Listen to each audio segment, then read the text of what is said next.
main problems, we've seen cracks. Then there could also be cracks because of the chemical reaction. Could you talk a bit about the different types of cracks? They do not have certain harmful chemicals like the silica and the alkalis, etc. What is a structural crack and what is a non-structural crack? So how does one go about identifying crack? Ever wondered how to build a house that lasts generations to come? Or why that crack on an apartment wall just won't go away? Why is there that pesky seepage in that corner? Welcome to the Nemmadi podcast. It's been raining in Bangalore. It's the heavy floods all over the north and Europe, etc. We've seen that a lot of people have been coming to us because they've experienced dampness. Apart from dampness being one of the main problems, we've seen cracks, not only in aged buildings but also in new buildings. So, could you talk a bit about the different types of cracks? Because in the broad scale, there are structural cracks and non-structural cracks. Explain for the layperson what is a structural crack and what is a non-structural crack. Before I go into that detail, what is a structural or a non-structural crack, there are the cracks themselves that can be grouped into certain types of cracks. For example, there are what's called thermal cracks or thermal movement cracks. There is a building, if there is a long building, let's say building length also depends upon, there is a movement within the building. Because of the various materials that are used, there is a coefficient of thermal expansion. So you got to divide them. So even the code specifies that you have to So you're talking break about the building. code. When you say code, you're talking about the National Building Code. Yeah, National Building Code, the Bureau of Indian Standards. National Building Code is only a compilation of what is there in the Bureau of Indian Standards. Bureau of Indian Standards specifies that, and they also, as a part of the structural design, you do have expansion joints provided, which is a necessity. You might have seen when you go on bridges, sometimes you hear this noise. That's a thermal expansion joint. So That's similar to when a train goes on the tracks, you have that rhythmic bump. So that is because of the gap that is there. Yes, between two rails. Then you give a fish plate, what's called a fish plate. Then there could also be cracks because of the chemical reaction. There is possibility of chemicals being present in the aggregates you use, both the fine and coarse aggregates, because fine aggregates could come from river beds. Today, of course, they are not there. It could be even manufactured sand. You got to make sure that they do not have certain harmful chemicals like the silica and the alkalis, etc. So you make sure that once they are present, there is a tendency to have cracks, surface cracks. They are not, of course, structural cracks. Then, of course, the other one is the foundation movement cracks. If you have foundation settlement, there is a possibility of cracks being developed in there. That's another type of crack. Then, if there is also moisture, there is a possibility that there could be cracks because of the moisture absorption and release of moisture that could cause expansion and contraction leading to cracks in building. Further, there is, of course, I talked about elastic deformation is there when materials with different elastic properties. Can you explain what is elastic deformation and what is different elastic properties? Would an example be glass which is touching steel or glass which is touching concrete? There would be two different one that where what we call as a coefficient of thermal expansion. They will have different coefficients based on the type of material that they are. So when you do, suppose you have a window and then the glass is closely framed, there's no space on a large window, the glass has a tendency to expand. So you will see cracks in some of these places. So what we are saying is that for a certain change in temperature, delta of increase or decrease in temperature, the amount of expansion or contraction for glass would be different from the abutting material, which is either steel or concrete. So say for a 5-degree increase in temperature, glass will maybe expand by 1 millimeter, whereas concrete may expand little less. Because of this, there are cracks that form. Yes. Because of the different materials that are there. Then there could be because of faulty construction itself. Sorry, we were also talking about foundational issues. Could you go a little more in detail about this? Because a lot of people are interested in foundation. A lot of people understand what foundation is. It's not nebulous. So, little more in terms of what I foundational would see movements is. the knowledge about the properties of soil is something which is very rare. People do not bother about even when they put up a house. So the soil has a certain different soils have different capacity to take load. In technical terminology, it is called soil bearing capacity. For example, there are expansive soils like the clay and the black cotton soil, etc. There are different types of soil.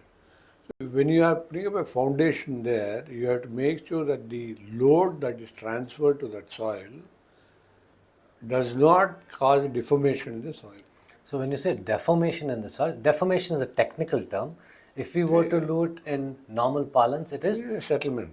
so It when could you be a settlement. press, it goes down. So, it should not go down. It could be settlement, it could be a differential settlement. One portion could settle in one way and the other portion could be settling in. Suppose you have lake beds. So the way that soil behaves there is different. So it is necessary to have an investigation done to explore and find out the geotechnical properties, what we call as geotechnical properties of the soil, and then say, yes, this soil can take this much of load. Because we have also seen somebody builds a house for a ground floor, and then they keep on loading it with further, not realizing that they are transferring the load to the soil. Is that soil capable of taking that particular? It is not just the foundation. So, when you say transferring load, it means that the amount of weight that is being put on the foundation will increase because the number of floors are increasing. Now, because the number of floors are increasing, the amount of weight that the foundation will take will increase.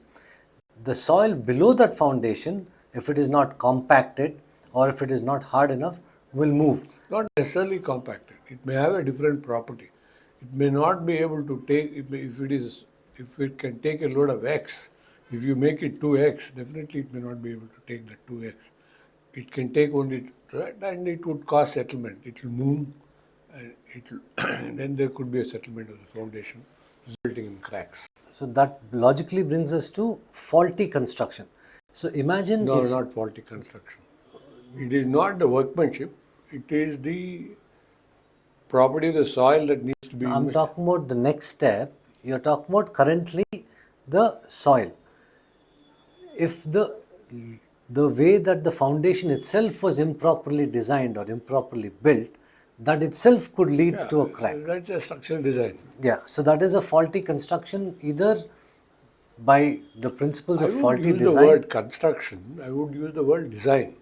You can design, if you don't design it and if you even construct it, a workman constructs it the way that design is given. When there is a faulty design, it will still develop a crack. Okay, but if it is designed properly but not constructed properly, also there is a possibility for it to, for example, say that it says you need to use a certain type of cement or it needs to use a Yeah, certain definitely. diameter That's of, the quality of construction. yes. It does. You might have seen in certain cases when you see a beam, there will be some sort of cracks propagating diagonally across that. So the people who look, that's also part of the structural design fault, and that could be because of that extra load. You might have designed for a certain load, and you may have additional load come on to that. There are cases where you may have to design it for a residential building, and then you could convert it into something else as a brownfield project, and then the conversion of use, and then you start loading it in with some other load for which it is not designed for, then you can develop. So you talked about brownfield, a little diversion here. Brownfield and greenfield. Greenfield is something that is project that is start from scratch with the intent of building for one particular use. But a brownfield is the refurbishment or a redoing of a particular building after it has been constructed, either for reuse or something else. Reuse or change of use. Yes. We have had cases where a mall has been built, but which is converted into a hospital later. So obviously that's a very good case where the load that a mall takes vis-a-vis that a hospital has because of your various MRI machines, etc., would be vastly different. Yes, yes. So, how does one take care of that load, which is a dead load, which is coming, or over and above what was calculated for? How does one take care that cracks don't occur? First of all, somebody who is using a building and changing its use, he has to get the structural stability assessed. So there could be an audit where another person saying that whether a particular building can take the different loads. And as you said, there is an MRI machine which could be a local load. So Point load. you point space could be in a area of 20 feet by 20 feet in a large hospital. That particular slab has to be tested to see whether it can take this load or not. And there are cases when you can strengthen the slab. You can strengthen the slab in such a way that it can take this load. But then, of course, it has to transfer the load to the column, the beam, and so on and so forth. But then there is an assessment done. So it is an engineering assessment that is a whole other aspect, whole other field, which does all of this and then gives us the information to be able to take the next logical step. Okay, so moving on, we also have seen in the metros, we also have seen in old buildings where you have plants growing. So what is that, and how does that affect, and what does that lead to? It is one of the most dangerous things because some of these plants go through the crevices and the roots that they are there, they could keep growing and they themselves act as something which will disturb the joints and they will move the structure. And you could have seen that could cause leaks, that could cause cracks. So it is necessary to have certain amount of maintenance, regular maintenance that is there, as a part of the maintenance of these structures, bridges, and particularly public buildings, where you see it. There is a tendency for these bird droppings having seeds there, and you would see somewhere. Sometimes you would see in a public building where the toilet pipes are coming out or the rainwater pipes are coming out, where you could have these plants going, and if they are not controlled, and the particular type of plants which grow, and they are very hardy and they could really spoil the structure. One is it's a place that a lot of the common folk can look at it is where you have footpaths and a tree has been planted. Over a period of time, the footpath becomes wavy. That is because The roots that has come in and has pushed up. Or even the seating area around the tree has cracked because the... Yeah, that also depends upon the selection of trees and how deep the roots are. But then, this is something that we are referring to is the small It's the same principle though. Yeah. Okay. Now that we've talked about the various main causes of cracks, so there are n number of causes of cracks. Obviously, there are also cracks that are classified, right? So you can have cracks because of A, B, C, D, E and reason, but all of them may not be classified into the same thing. So can you explain the various classifications? Cracks are classified into only two Okay. groupings. Either it is structural or it is non-structural. Structural cracks are one which could affect the life of the structure itself. Okay. So for the uninitiated, people who are not engineers who understand structure, because when we talk to a lot of customers, they say, do you do a structural test? In technical parlance, structure means something different rather than in the normal way that people speak. So maybe you want to clarify and explain. If I have to draw a parallel to your human body, structure is nothing but the skeleton that you have got. The skeleton and the bones are one that you carry the load.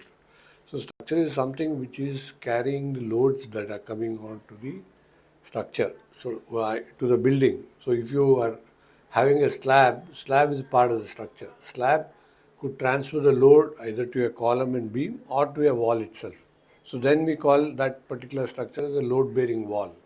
The wall need not carry. Sometimes it could be a structure where it is we call it as a beam, slab and column structure, where you have a column, then you have beams, then on the slab. So that forms the part of the structure, something equal to a human body. So that is the one that takes it. That is the structure. So the structure cracks that appear in the structure are called structural cracks, which is because either could be because of the design or faulty maintenance that we are talking about now, and because of workmanship Could be because of the chemicals that are there. So various reasons that the materials that is used, you can develop cracks in the structure.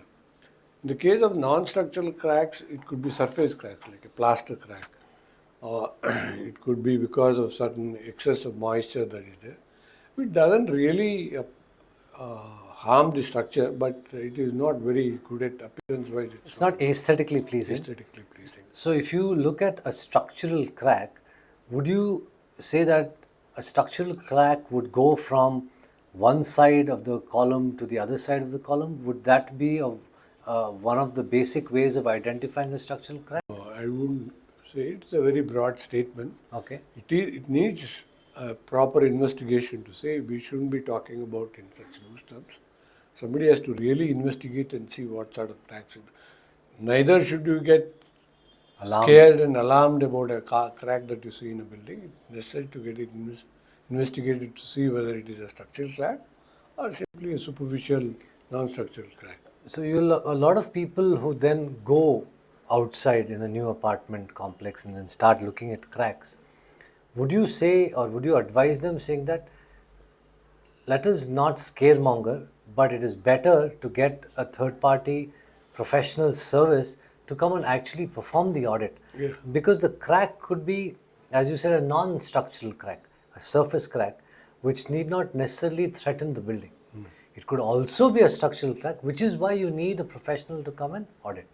Yeah, there is tendency, for example, in what we call as a frame building, which only has columns and beams and slabs, where the loads are carried by the beams and the column. And if you see a crack on the wall, it is only that it is bothering you because there is a crack. It need not be a structural crack because that wall is not carrying any load other than just creating a separation between one place and another. So then you will have to be careful and then assess whether it is really a structural crack or a non-structural crack. Non-structural. Okay. What are some of the ways that one can identify cracks? You talked about it, right? You talked about you have a beam and a crack that goes vertically outside like a V. That is visually apparent to somebody. But somebody with 45, 50 years of experience will tell you that that is a crack because of X, Y, and Z reasons. Absolutely. So how does one go about identifying cracks? So when you see a crack, we could also, first of all, anybody who sees a crack, a layman who sees a crack is worried. Because if you have paid lakhs of rupees or crores of rupees to a building, if you see a thin crack, he is worried as to why the crack is and worried about the structural stability. Yes, it's valid that he does worry about the structural stability in that. But before getting panicky about it, it's necessary that he gets a professional involved and see what sort of a cracks it is. So most of them are visual. Visual cracks are obviously you can see them, but that has to be assessed as to what is the type of crack, and the crack widths could vary. And you also have to measure if there is a development of the crack, if there is an incremental increase in the width of the crack. So there are methods to see whether it is done. So when somebody tells you that there is a crack, if as a professional I feel that it is a structural crack, number one. Number two is it a stabilized crack? So when you say a stabilized crack, meaning it is no longer widening. Yes. It has done its job and it has stayed. Stabilized. Because some of the structures are designed for a certain amount of cracks. Because it can take, to be an efficient design, you have a crack width which is allowed. Whether it is within that crack width that is there, and then you assess it and say, okay, this is fine, there is nothing to be scary about.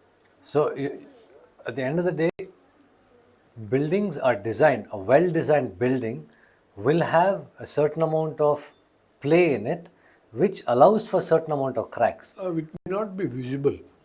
So it does allow, but then when it is within the allowable crack width, It doesn't matter. It doesn't. Okay.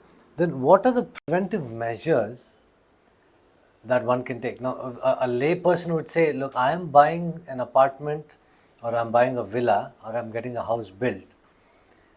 I don't have much say in this. It is the contractor or the builder who's got a lot of say in this. But at least for educational purposes, one should be aware of some of the ways that one could have preventive measures. At least this is useful somebody who's building their own house. One, preventive measures, there are certain things that you can definitely prevent, like the foundation cracks, as we mentioned. So you will have to get the soil bearing capacity, soil geotechnical investigation done and assess the soil bearing capacity. And then make sure that the structural design, the foundation design, is designed as per the soil properties. So that one is, so you can't just go in there, I'm digging a place and then putting a foundation. So this is one of the preventive measures to make sure that the design that you, structural design can definitely be made sure of and say it is there. Certain other cracks could eventually come over a period of time. You may not see it at the end of the day, at the beginning. So there are certain adhesives that are used, there are certain admixtures that are used to see that those things also don't happen. For example, in a plaster, you could use certain admixtures and admixtures that would prevent cracks in the plaster itself. We were discussing some time back about buildings that are multi-floor, a multi-story building. The last floor, you have a roof slab and then you have the apartment on top. So there you see some cracks that develop that are most prevalent only on the top floor. So this is something that we have seen over a period of time because of the experience and the exposure that we've got. Could you talk a bit about that and explain to homeowners and other engineers what is our observation and how this can be addressed? See, there are many theories behind it. We have, unfortunately, nobody has agreed upon what it is. And nobody really knows what is that particular crack due to. It is normally seen in all the high-rise buildings at the very last floor. One of the theories is that it is because of the difference in the temperature in that particular floor between the roof and the wall. So because of that, there could be a movement. What I believe is that all the other places the beam is loaded with these walls and therefore there is a small deflection. And when there is a deflection which is allowed as per the beam, this wall settles. When the wall settles, the beam settles. The roof beam doesn't settle because it doesn't have any load at the top. So there could be a crack, and this also comes only after a period of time because when all the loads are, the whole structure is loaded, and then it yields. It is a very slow process. So it is both live load and dead load. It is mostly dead load only, not live load. But what I mean is whether it is live. Once the building is built, of course, there is a certain amount of live load also, live load and dead load. So it is more of a creep. It is over a period of time that you see this. You don't see it immediately. So once you see that, all that you can do is to see that, and then you can fill. You can use fillers, etc., to see that that particular joint is filled, and then repair it. It's nothing to worry about, but it is ugly to look at. There have been cases where people have come back to us saying that we want to do some jacketing. Now, this is a term that they have heard elsewhere, and they try to use that in places that are not meant to be. Like, There's a crack, why don't you jacket it? It is not the right place to use jacketing for a crack. So maybe you can talk about the building where we found out that the columns were not of sufficient load bearing capacity. so that once again is the prerogative of the structural engineer. Okay. It is not somebody who just says that you jacket it. There are various. Maybe you want to explain what jacketing is. Okay, And I then, will explain to you. First of all, again, as I mentioned to you, it could be because of the change in use. change in use. Yes. Where just now when we gave the example of MRI machine being loaded, or we have had cases where certain additions and alterations are made to an existing structure, where you could, we have had a case in a mall where there's one suddenly said that we are going to have an escalator. So you had to make a hole in that and add an escalator. That particular slab and the columns are not designed. So slab has to be strengthened. There is no jacketing there. The slab is strengthened with beams, etc., which are added.